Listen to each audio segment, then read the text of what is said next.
Thank you for getting us started. Anyone else? Okay, that is great to see. I'll go 1, 2, 3, and then I would go forward to you, sir. But let me go with how I saw them. Let's go right here. Please give your name and your question. Again, it could be to an individual or general. You do you. Got it. Hi, I'm Ben. So thank you all. I especially think the diversity of views on the panel is great to see. So my question is going to be directed mostly at Dr. Reitan. Am I saying that right? Yes. Okay. So if I understood correctly, and maybe you can clarify, your claim was sort of that any claims we want to make about what God is like, we should be maybe a bit skeptical or take them with a grain of salt. Is that fair? Okay. So, sorry. No, you're good. You're good. Just quick follow-up. So my understanding is that you're a universalist, right? And that seems to me to be a claim about the way that God is. So I guess my question is just how confident is your universalism? All right, great question, Ben. I'm coming, Dr. Reitan. Think about it for 4 seconds and go. Okay, so yeah, one of the things that my arguments for universalism begin with a particular classical conception of God. So most of my work has sort of the classical Christian conception of God, and then say, so if these are our starting points, what follows? And I try to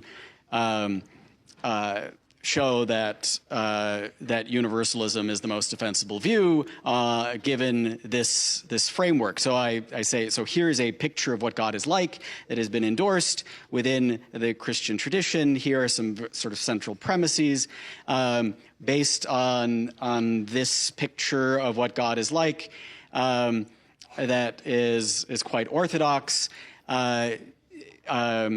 There's going to be a version of universalism that is more defensible on these starting points than a non-universalist view. So your question says then, okay, so what happens if I bring my what I've just said here about, God transcends any such conceptions, right?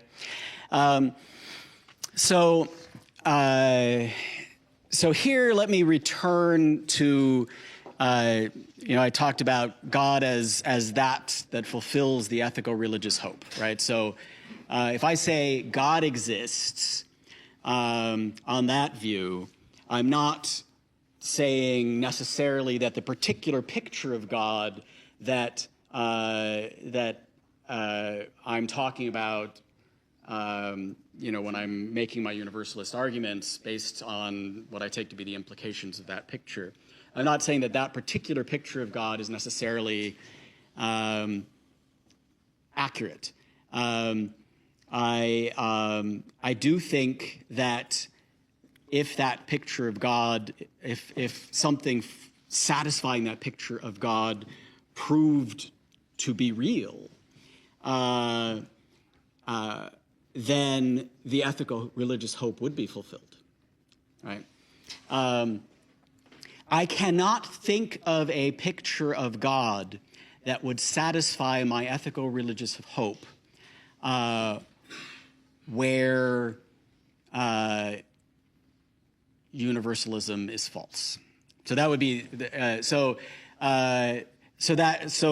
my answer to your question is, if I'm beginning from the ethico-religious hope, which has sort of broader range of possibilities than